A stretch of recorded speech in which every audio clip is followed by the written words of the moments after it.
ভাইয়া কি সিনেমা দেখতে যাচ্ছেন? না না, আজকে দেখবো না। অ্যাকচুয়ালি আমার ফ্যামিলি নিয়ে আসবো তো 2-3 দিন পরে। 2-3 দিন পরে আসবেন, এটা মানে কি? আগে টিকিট কাটার জন্য আসছিলাম আর কি। আগে টিকিট কাটতে আসছেন? জি, জি, জি। 2-3 দিন পরে আসবেন কেন? মানে গতবার আমি প্রিয়তমা দেখতে আসছিলাম, মানে হলে দর্শক, এত দর্শক হয়েছিল। পরে হলে মানে ভাঙচুর হয়েছিল, এই হলেই ভাঙচুর হয়েছিল। মানে আমি অনেক ভয় পাইছিলাম ওইবার, যে এবার আগেই নিয়ে যাব, যদি এরকম প্রবলেম হয় আবার ফ্যামিলি নিয়ে আসবো যেহেতু। এসে তো পরিস্থিতি ওইরকমই হ্যাঁ দেখছেন। হ্যাঁ হ্যাঁ, এসে পরিস্থিতি ওইরকম। মানে হলে গত এক সপ্তাহ অনেক দর্শক থাকবে, মানে শাকিব খানের সিনেমা বোঝেনি তো।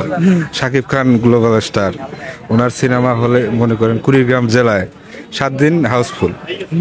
7 দিন মনে করেন যে দর্শক, অনেক দর্শক হবে। হ্যাঁ, পরিপূর্ণ দর্শক, হলের ভিতরে অনেক দর্শক, যেহেতু শো চলতেছে এই জায়গায়, আপাতত শো চলতেছে। 1 ঘন্টা পরে শো ভাঙবে, তখন দেখতে পারবে কিরকম দর্শক। আমাদের এই কুড়িগ্রামে শাকিব খানের ভক্তের অভাব নাই। মানে ওই শাকিব খানের ঘাঁটি কুড়িগ্রামের মাটি। মানে এরকম একটা জেলায় 6-7টা সিনেমা হল একটা সময় চলতো। আমাদের এই কুড়িগ্রাম জেলায় একটা সময় প্রায় 7টা সিনেমা হল ছিল।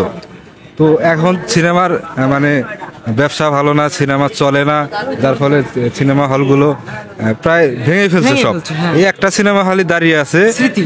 স্মৃতি। এটাই প্রতি বছর শাকিব খানের সিনেমা ঈদে 2 ঈদে চলে, আর মানুষ এটাও দেখতে আসে। এটা মনে করেন যে দর্শকদের সাথে কথা বললে বুঝতে পারবেন।